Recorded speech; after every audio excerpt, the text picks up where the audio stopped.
This is Martin Ose from Cresa, Corporate Real Estate Advisors. This video is part of a series called Cresa Cares, which we've put together with friends of ours from a variety of different industries, including HR, finance, construction, manufacturing, legal, and of course our own expertise, which is project management and corporate real estate. The content in these videos will help your firm survive COVID-19 and ultimately emerge positioned for success. Thank you for joining us on Cresa Cares.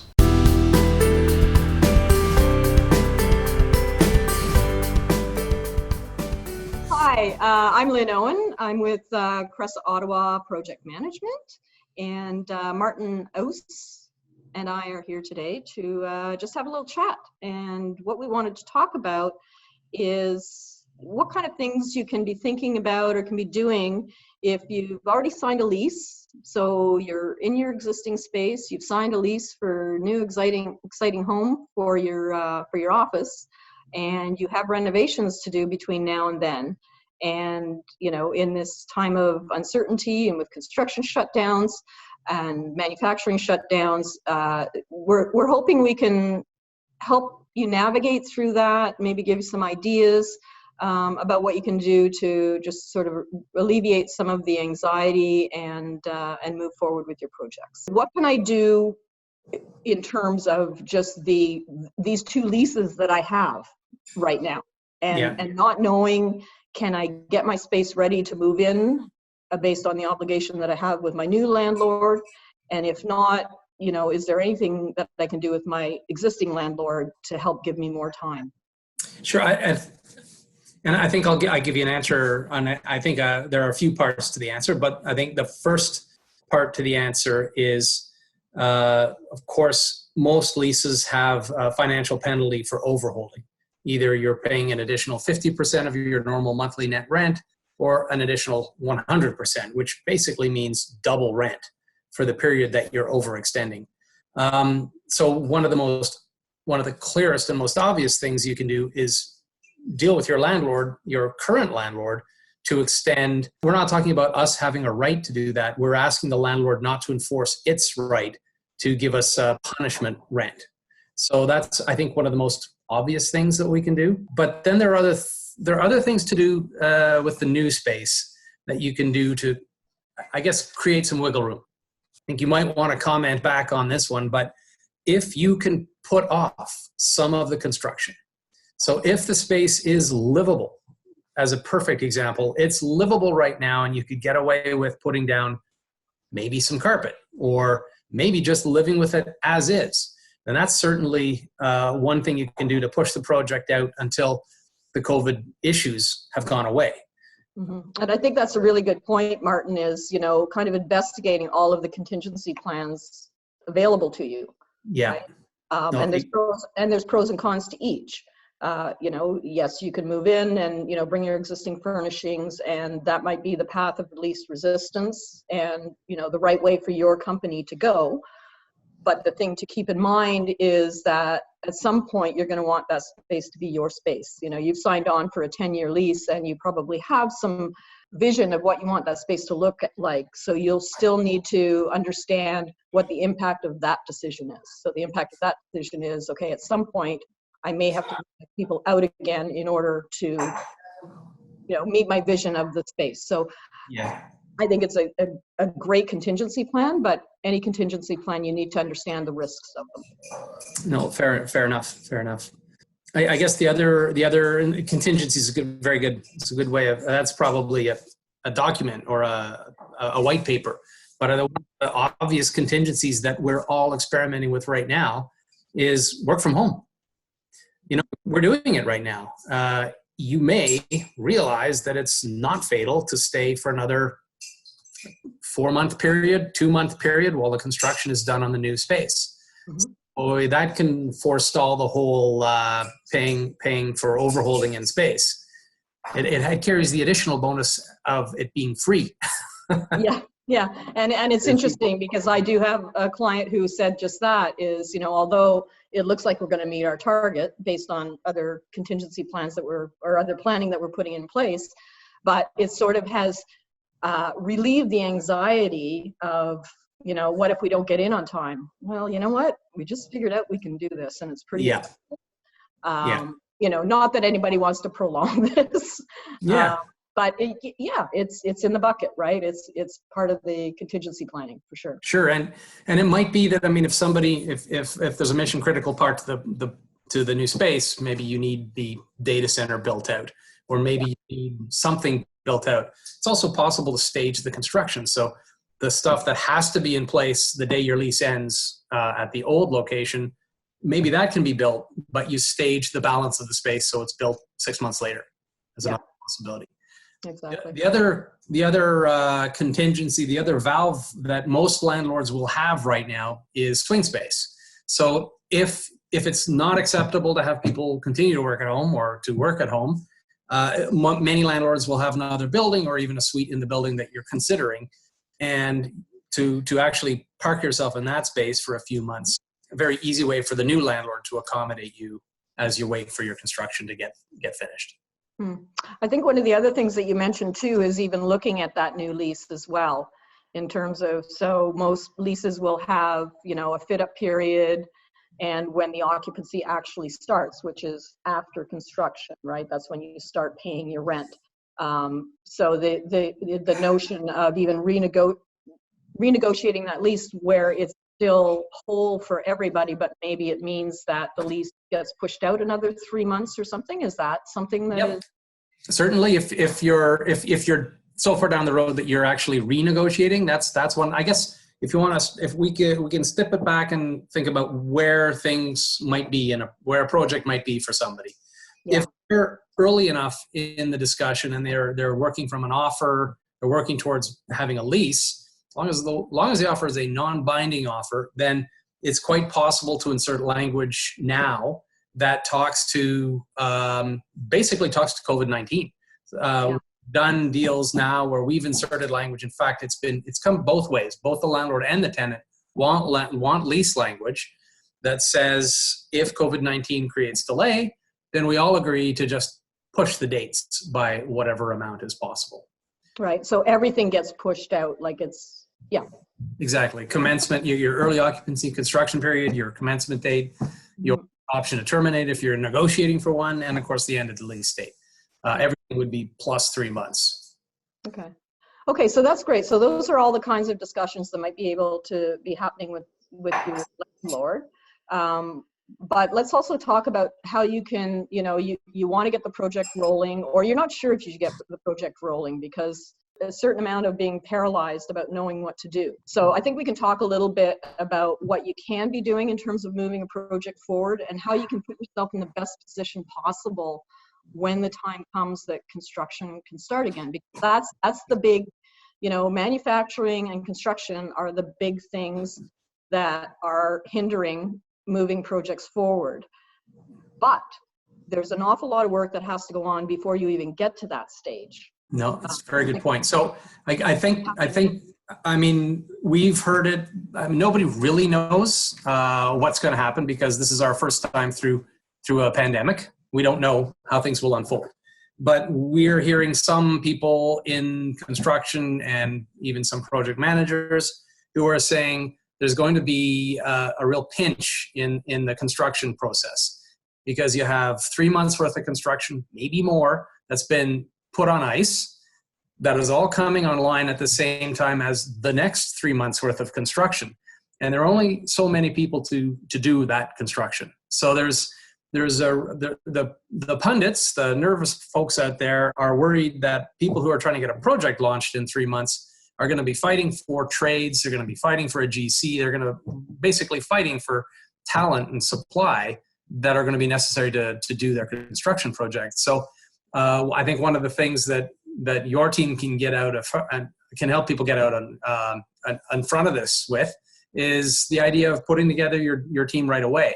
So don't wait until you've got the fine tuning of the lease negotiation finished. Bring your construction manager to the table, start to look at your furniture, get design involved, and get PM. Obviously you have to have somebody coordinating this because schedules are going to be harder to make now than they were 6 months ago. So I think what you're getting at, and I completely agree, is get your team going and get them together now. Don't wait until you've negotiated your lease. Yep, absolutely right. And even if you have negotiated your lease, like don't sit and wait to see what's going to happen.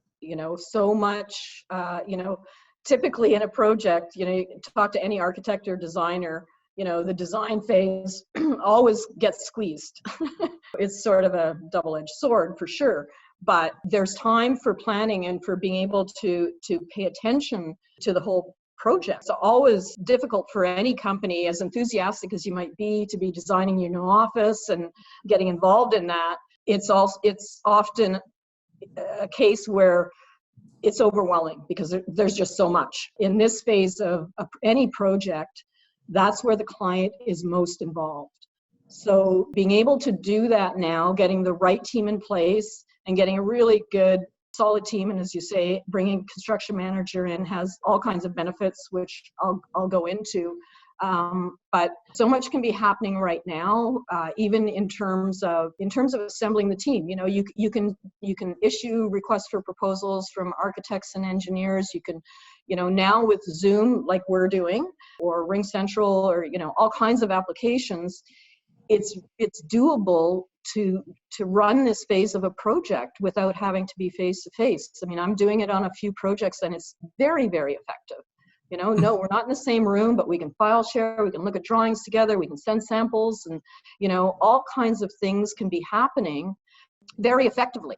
And bringing your construction manager in at this stage in the pre-construction phase, which I'm always a huge proponent of, because they bring amazing skills to the table. They bring a lot of cost certainty with their estimating and their knowledge of the industry and that sort of thing. But now even more than ever, having them as a partner, as part of your project team, the benefits are going to be astronomical, to be honest with you. You bring in a good construction firm, they're the ones that have the finger on the pulse of the industry, the trades, helping to strategize in, pre-qualifying trades, knowing who is going to be like crazy busy in 3 months when the floodgates open, and who's really hurting and looking for work. But also being pre-qualified, like you also want to make sure that you have quality people working for you. Understanding the supply chain. As you're going through your design, the architects certainly do a good job of this, but also understanding, what materials are being specified here and getting quite granular. Oh, gee, that steel or, that partition system comes from wherever. I really think we should look at an alternate. With the right team in place now, there are a lot of things you can be strategizing around in terms of schedule, in terms of constructability, materials, timing, all of those types of things to be ready when the floodgates open. Whether it be ordering your furniture, even furniture, of course, most of the manufacturing, furniture manufacturers are shut down unless they're doing, except for healthcare. And necessary product, but you can still be specifying your furniture. The furniture vendors have been amazing with, they're now offering like virtual reality, so you can actually see the product and doing renderings. Like they're going all out too to help you understand what it is you're buying, because you can't go and touch and feel it, sort of thing. And my point there being that, you can be doing that now. You can get your orders ready and you can be in the queue. There's no point in waiting for a month or 3 months or whenever. You'll be at the bottom of the list. You'll be at the bottom of the list. I mean, obviously there's priorities based on need, and that's totally correct. That's the way it should be. You can at least be ready. And if, and once you have orders in too, and this goes on the construction side and on the furniture side, is then you're in direct conversations with the people that are providing the goods and services. They can keep you apprised of the situation. We're of course getting all kinds of notifications of, what's happening and that sort of thing, but really until you're engaged with them, and it's not a hypothetical situation, it's a real situation, then you will get the real information. And getting back to the contingency planning, then you can, oh gee, my furniture's not going to actually be, looks like the construction will be ready, but my furniture's not going to be ready. Well, then you can put some contingency plans in place there. whether it's renting furniture or bringing your existing furniture with you. It's sort of that knowledge is power. What I'm getting out of this is like we're dancing around a short list of themes. One is being proactive. Get on things early, so that's key. Another is be flexible, whether that's, being able to work with a contingency plan. It might be flexibility with your landlord of old. It might be flexibility you're building into a discussion with your new landlord, but being flexible, I think is really what we're hearing, and along with being proactive. Exactly. The other couple of things, just in terms of being proactive, and you're right on the money, absolutely right on the money. I think the other theme here is be ready to hit the ground running.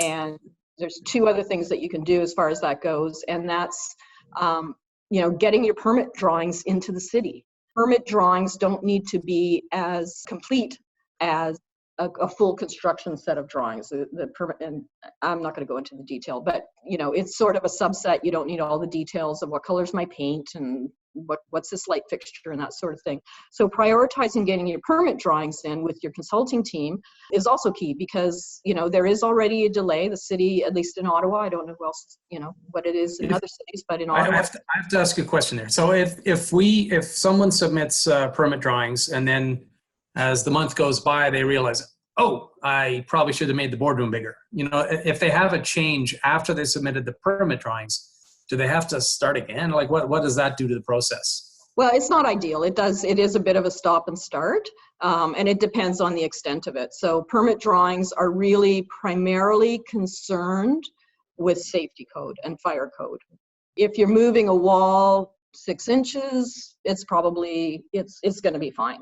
This is where, your architect and your engineers will come in and they'll say, okay, if we make this change, then that means we need to, submit either another permit set or an addendum to the permit set. So you want to have a very solid plan, essentially just in terms of where are those walls and what are the materials, because there's things like combustibility and things like that. So your consultants will be the ones to be able to advise as to, at what point will we have a permit set. Usually we say it's around 66% drawings are complete, because all of those things have been dealt with. Now you're dealing with finer details like finishes and things that the city doesn't really care about, because it's not a life safety or a fire safety issue. But to go back to, even if you're not at 66% with your permit drawings, you can still be ahead of it in terms of lining up your construction manager, your furniture vendors, like all those things are still bubbling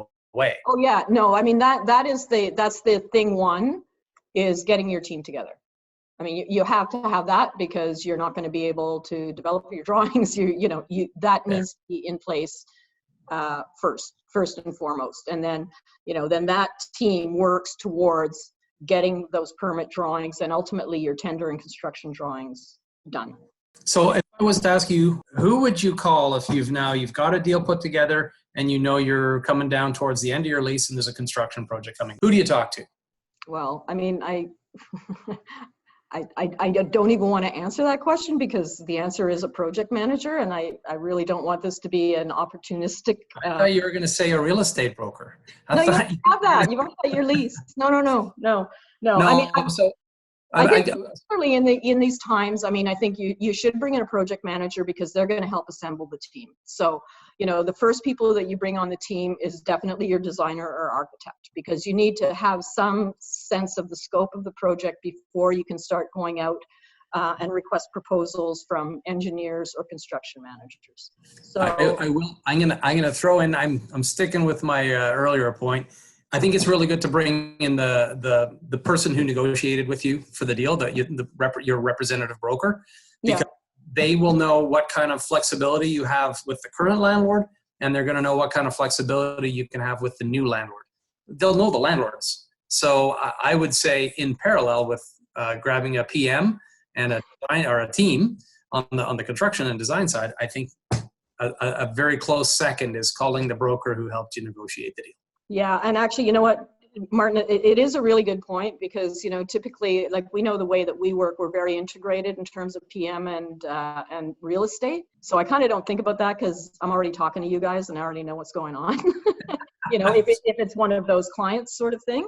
But I think what you raise a good point, and not only in the Cresa world, but anywhere in that, I think the broker, certainly for the first little bit of a project, really should be part of the project team, which typically they're not.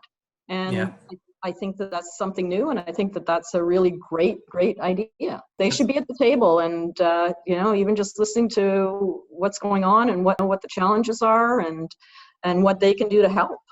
Yeah, and we're sort of drifting here. I know you were shy about pitching what Cresa does, and I just want to put it out there that we're here we want to help. We don't want this to be a sales effort necessarily. Hope you love Cresa down the road, but for today, it's about making sure things work out well for you, and of course the safety and survivability of your business and the safety for your people is of utmost importance to us. So that's certainly there. Yeah, and I agree. I mean, we did have this conversation, earlier, and there is so much uncertainty. There's so much anxiety in the world right now, socially and professionally. And my feeling is, if there's anything I can do to relieve any of that, and if it's just a phone call, you need some advice, you just want to talk about it, there's information that I have access to that you may not. If we can help that way, that's very important to me. Yeah, thank you for saying it, and I feel the same way. So my recommendation is, again, get everything done, get everything ready, so that you just have to open the door when construction and everything else happens. And that includes going out to tender, issuing your contracts to your sub-trades, with the understanding, obviously some conversation has to happen around, it's different if this lasts for another month or 2 months or 3 months, and how long can they really commit and hold the pricing and that sort of thing. So those conversations have to go on. Sounds like there are opportunities to get ahead of things, and there's no need to sit like a deer in the headlights. It's action time. I am sensitive to, as well, like people not knowing how long it's going to take their businesses to recover the money they're losing now, because they may not be as productive or productive at all. The majority of your costs on a project are when you're in construction. It's those construction costs. So really what you're committing to are, the fees for your designer, your engineer, your project manager, and you're just paying them for work that's been done. So, also being able to kind of take a step back and think, okay, you've got $1 million project. I'm not committing to $1 million today. I'm moving the project forward. I can stop it, put it on hold at any time, and that all of that work is still going to be valid when you're in a position to start again. And I think some of the being paralyzed is also knowing that projects are expensive. Rent, fit up is expensive. So is it right for my business to do that? If you're more comfortable, take smaller steps. Start with just your designer, maybe a project manager, and just at least start working out your plan. And, if you're feeling uncomfortable with what you're spending, stop and put it on hold, and have that agreement with your consultants that we may stop, but at least move things forward without being too concerned about the bigger number, that until you're signing construction contracts, you have no obligation to. We hope this video was helpful. For further information on today's topic, or to see other Cresa Cares content, click the link. To connect with us directly, just email us. And of course, share this with anyone you think would benefit.